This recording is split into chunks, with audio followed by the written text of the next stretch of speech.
a quiet corner of Everett, Washington, Jonathan Nagel, a former soldier who had served his country in Afghanistan, found himself embroiled in an unexpected confrontation at a local McDonald's, a place he had visited countless times without incident. It was a Friday afternoon when Nagel, dressed casually in jeans and a worn-out army jacket, decided to stop by the fast food chain for a quick bite. Little did he know, this routine visit would soon escalate into a situation that would leave him feeling deeply aggrieved and questioning the very values he had fought to defend. Before we continue, make sure to subscribe, hit the like button, and click the notification bell for more amazing stories. As he entered the familiar establishment, Nagel was met with the usual bustle of patrons ordering meals and the scent of freshly cooked fries wafting through the air. He joined the queue, his mind momentarily wandering back to his time in the military, reminiscing about the camaraderie and the sense of purpose he had once felt. Unbeknownst to Nagel, however, the simple act of wearing a necklace would soon become the focal point of an unsettling exchange. Around his neck hung a distinctive talon-shaped blade, a piece of jewelry that held personal significance as a symbol of his martial arts background, a discipline he had embraced as a way to channel his energy and maintain his physical and mental well-being after leaving the military. As he approached the counter to place his order, Nagel noticed a shift in the atmosphere. Cashier, a young woman with a forced smile, glanced nervously at his necklace before taking his order for a quarter-pounder with cheese and a large Coke. It was when Nagel moved to pay that the situation took an unexpected turn. The manager on duty, a stout man with a no-nonsense demeanor, approached Nagel quietly but firmly.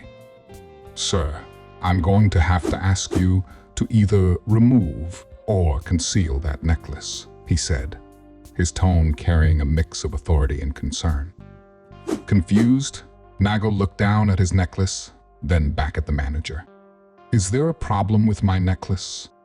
he asked, trying to keep his voice steady despite the growing sense of unease.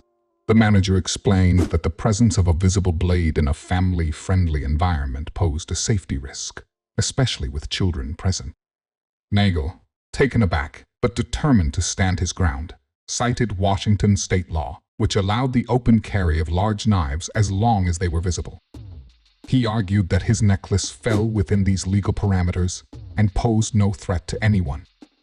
"I'm not here to cause trouble," Nagel insisted, his voice tinged with frustration. "I served my country. I deserve to be treated like anyone else."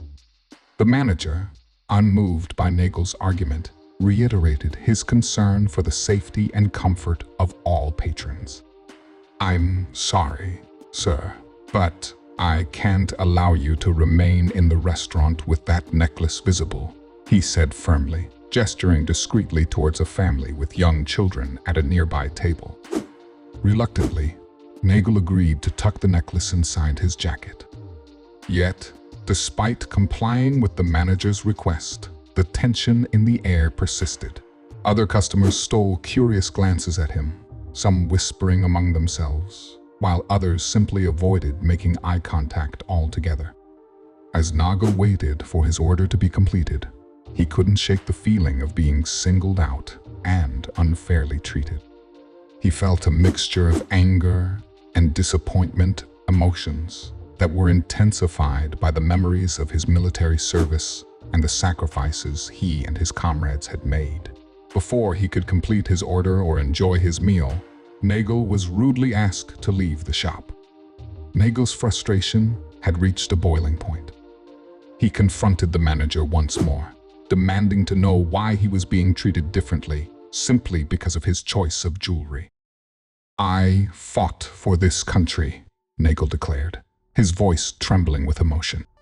"I deserve to be here. I deserve to enjoy a meal like anyone else." The manager, maintaining his stance on safety and company policy, politely asked Nagel to leave the premises. "I'm sorry, sir," he said, his tone softer but resolute, "but I have to insist." Feeling defeated and disillusioned, Nagel reluctantly took his leave. He left the restaurant, the taste of injustice bitter on his tongue. Outside, under the gray skies of Everett, Nagel leaned against his car and tried to make sense of what had just transpired. He couldn't help but wonder if his military service had somehow become a liability rather than a badge of honor. He questioned whether the freedoms he had fought to protect extended to something as seemingly trivial as a necklace. Word of the incident quickly spread through social media and local news outlets, sparking a heated debate among residents of Everett and beyond. Some supported Nagel's right to wear what he pleased, citing his military service and the legalities of carrying knives in public.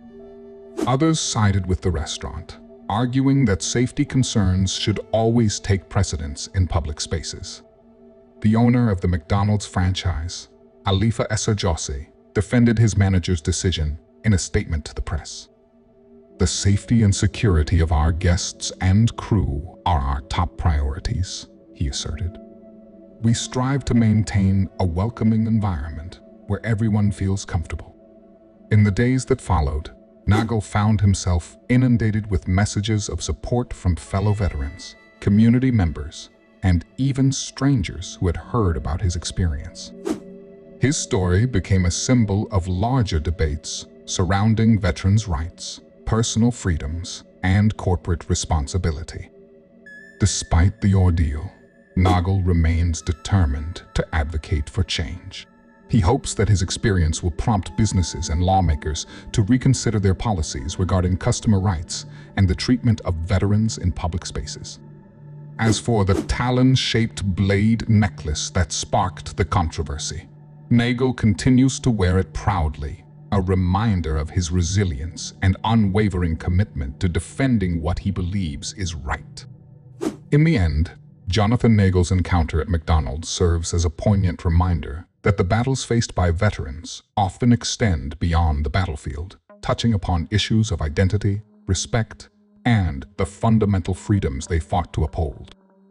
What began as a simple quest for a quarter pounder with cheese swiftly escalated into a clash of principles and personal rights, a confrontation that would resonate far beyond the confines of the restaurant's golden arches.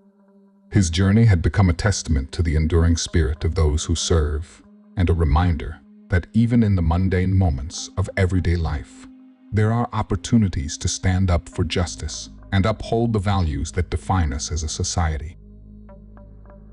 Binding bonds through beautiful tales. Thank you for watching.